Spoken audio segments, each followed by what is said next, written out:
Переведу за $500, рассмеялся Роман Сергеевич, лениво откинувшись в кресле из итальянской кожи.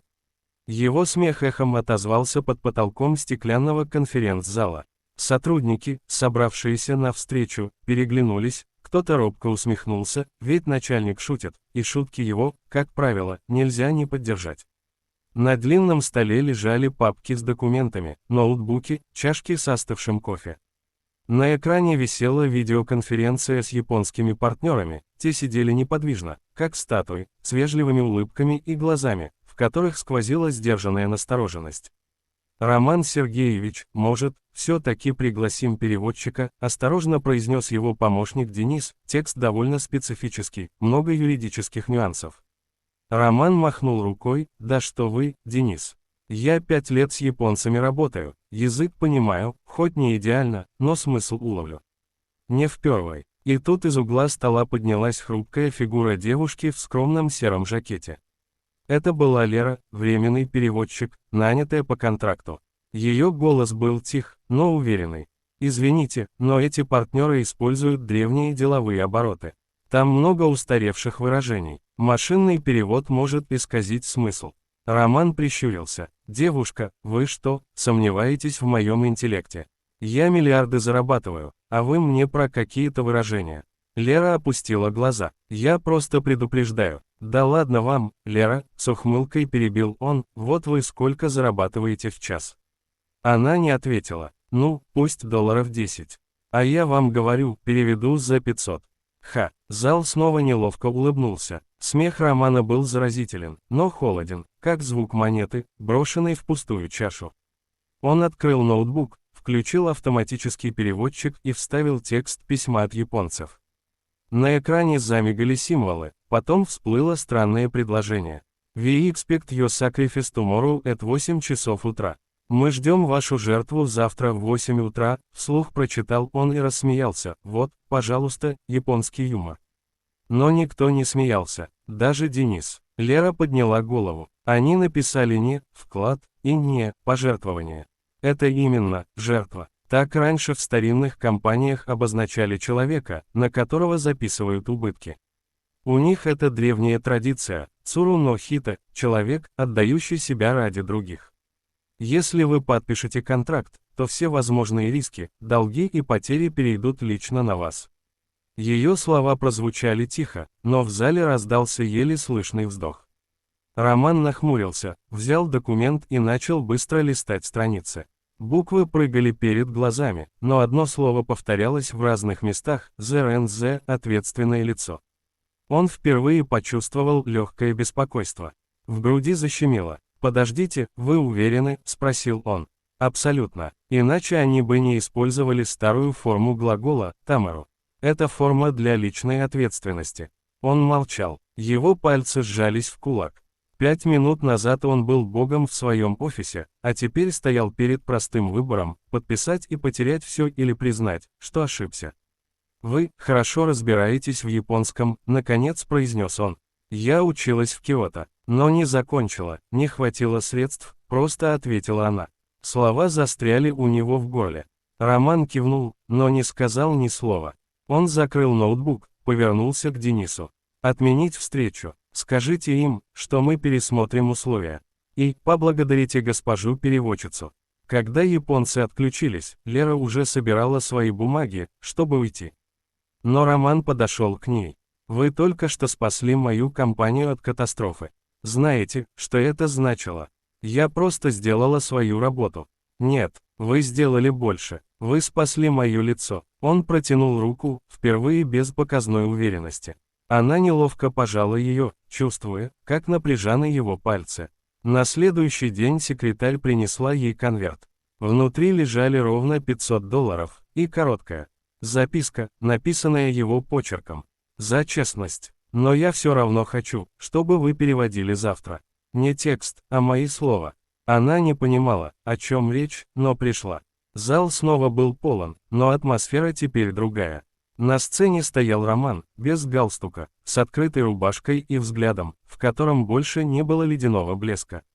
Перед ним сидели журналисты, сотрудники, даже охрана выглядела растерянно. Он взял микрофон и, обращаясь к залу, сказал: «Иногда нас спасают не деньги, а те, кого мы даже не замечаем. Вчера я чуть не подписал документ, который стоил бы мне всего. И если бы не эта девушка, я бы остался без компании, без репутации, без совести». Он повернулся к Лере, стоявшей сбоку. Лера напомнила мне, что уважение нельзя купить. Оно переводится только поступками. Ее щеки вспыхнули, и она опустила взгляд. В зале было тихо, слышно, как гудит проектор.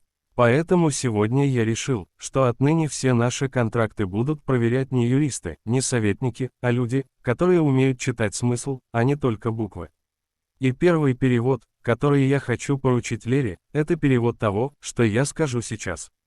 Он сделал паузу и сказал по-русски, отчетливо, почти торжественно: «Спасибо за то, что напомнили мне, кем я был до денег».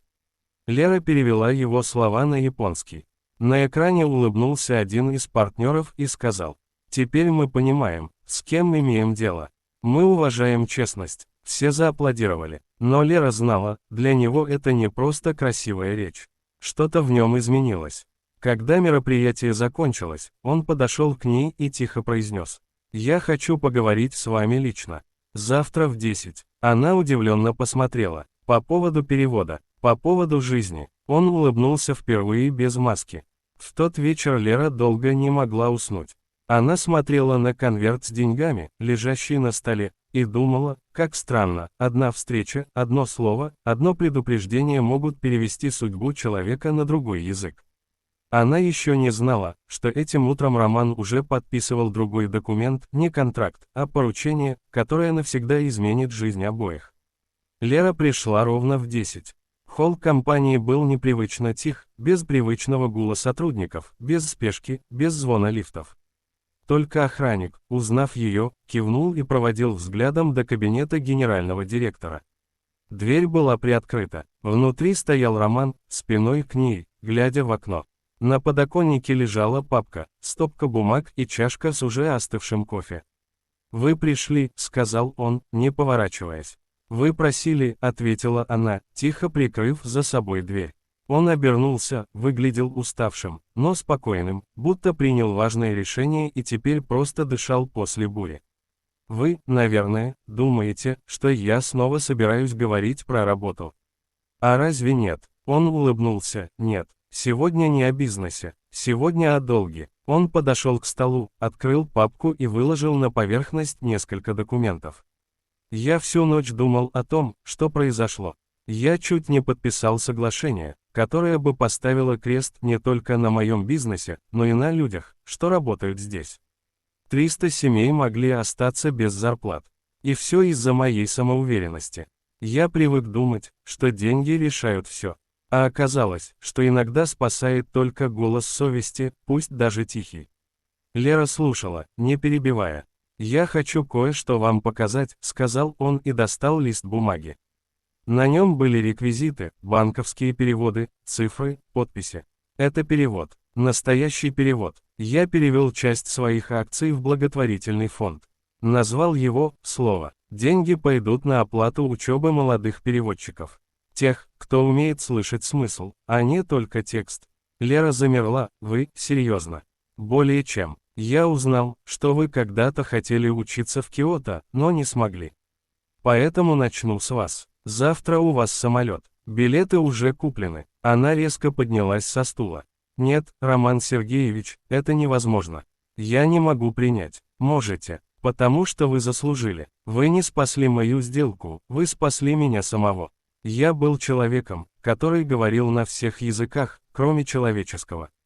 Вы перевели меня обратно». Слезы блеснули у нее в глазах. «Почему вы делаете все это? Вы же могли просто забыть». «Потому что впервые за много лет я понял, что богатство – это не цифры, а возможность исправить собственную ошибку». Он сделал шаг ближе. «Когда вы сказали тогда, я просто сделала свою работу, я понял, вы из тех, кто работает сердцем. А таких людей я не встречал очень давно». Он передал ей конверт. Внутри – билет в Токио, письмо и небольшой амулет, деревянный журавль, явно старинный. «Это из моей первой командировки в Японию. Говорят, если подарить журавля тому, кто спас тебе жизнь, он принесет счастье обоим. Она сжала журавля в ладони, не в силах произнести ни слова. Дефис. Через несколько дней новость о фонде «Слово» облетела все бизнес-издания. Никто не понимал, что на Романа Сергеевича нашло. Журналисты писали, миллионер отказался от части состояния ради переводчиков. Одни считали это пиаром, другие – безумием. Он же не давал интервью, не оправдывался. Просто исчез. В офисе говорили, что он уехал в Азию. Кто-то видел фото, Роман стоял на фоне старого храма в Киото, в руках папка с надписью «Educational Grant Agreement». Он действительно уехал в Японию, но не ради контрактов. Он пошел в университет, где теперь училась Лера, и лично передал чек в фонд для студентов. Когда декан спросил, как назвать программу, он ответил: «Назовите ее «Ошибка перевода». Потому что именно ошибка когда-то показала мне, что я живу неправильно». Дефис. Лера тем временем училась, как будто наверстывала все упущенное. В письме, которое он оставил ей, были всего 2 строки. «Когда ты поймешь, что каждое слово может изменить чью-то судьбу, вернись. У меня будет для тебя новая работа».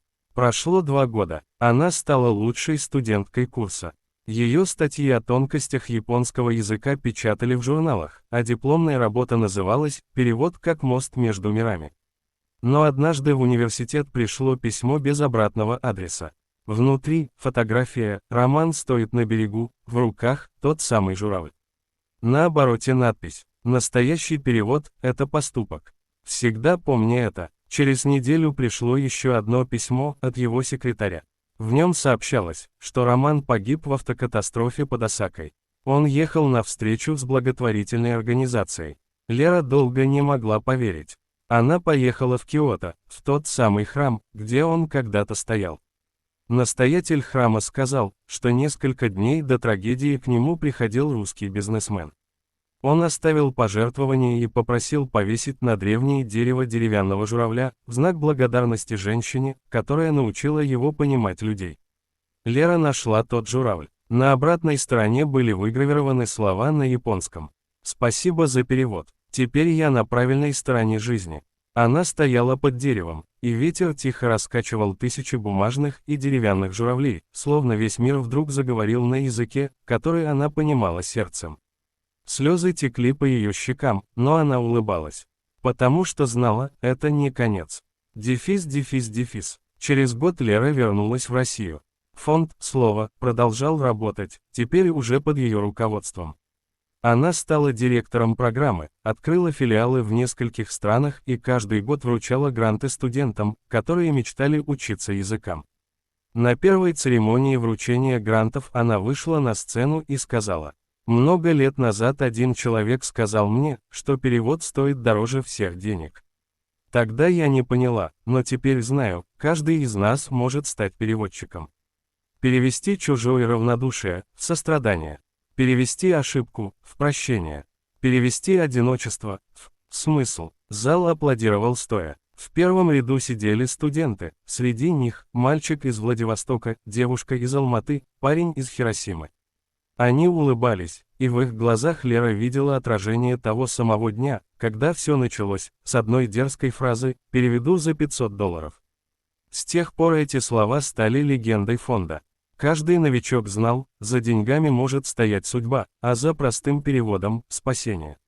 Дефис. Поздним вечером, после церемонии, Лера вернулась в свой кабинет. На стене висел портрет Романа, без пафоса, просто фотография, сделанная на ту самую конференцию. На столе стоял деревянный журавль. Она сняла его, погладила ладонью и прошептала: «Вы перевели мою жизнь, теперь я перевожу других». И где-то за окном, словно ответ, вдалеке тихо загудел поезд. Она улыбнулась, потому что знала, где-то, на другой стороне мира, кто-то, возможно, сейчас тоже делает свой первый перевод не ради денег, а ради того, чтобы стать человеком. И в этом был настоящий смысл всех языков на свете.